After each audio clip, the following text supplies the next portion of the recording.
Good morning అండి. ఇప్పుడు వరకు మనము సహజ సంఖ్యల గురించి, పూర్ణ సంఖ్యల గురించి, పూర్ణాంకాల గురించి తెలుసుకున్నాము. ఇప్పుడు అకరణీయ సంఖ్యలు, దీన్ని ఇంగ్లీష్లో మనం రేషనల్ నెంబర్స్ అంటాము. మనకి ఇక్కడ కనిపిస్తున్నాయి కదండి. ఈ అకరణీయ సంఖ్యల్ని క్యూతో చూపిస్తాము. అసలు దీని డెఫినేషన్ తీసుకున్నట్లయితే మొదటగా హారంలో 0 ఉండని మరియు హారాలలో పూర్ణ సంఖ్యలో ఉన్న భిన్నాలను అకరణీయ సంఖ్యలని అంటాం. ఇక్కడ q = -3/2, 0, 7, 4/9, 11/5 ఉంది.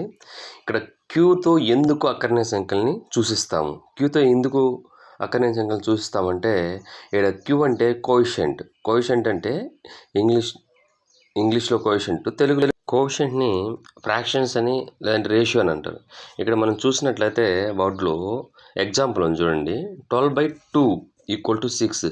ఇక్కడ 12 అనేది డివిడెండ్ అంటే భాగించబడేది, 2 అనేది డివిజర్ అంటే భాగించేది.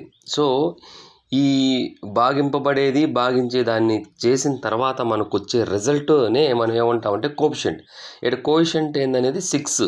అంటే అసలు దీని గుణకం అని ఎందుకు అంటారంటే, ఈ 2 × 6 మల్టిప్లికేషన్ చేస్తే వచ్చేదాన్ని రిజల్ట్ 12 వస్తుంది. అంటే ఈ రెండుకి ఎంత గుణిస్తే మనకు 12 వస్తుంది, ఆ గుణించే వాల్యూనే గుణకం అంటాం. సో అందుకని దీన్ని కోఎఫిషియంట్తో చూస్తారు. అన్నీ కూడా ఇక్కడ అకరణీయ సంఖ్యలన్నీ కూడా మనకు భిన్న రూపంలో ఉంటాయి కాబట్టి దీన్ని క్యూతో సూచిస్తారు. థ్యాంక్ యూ అండి.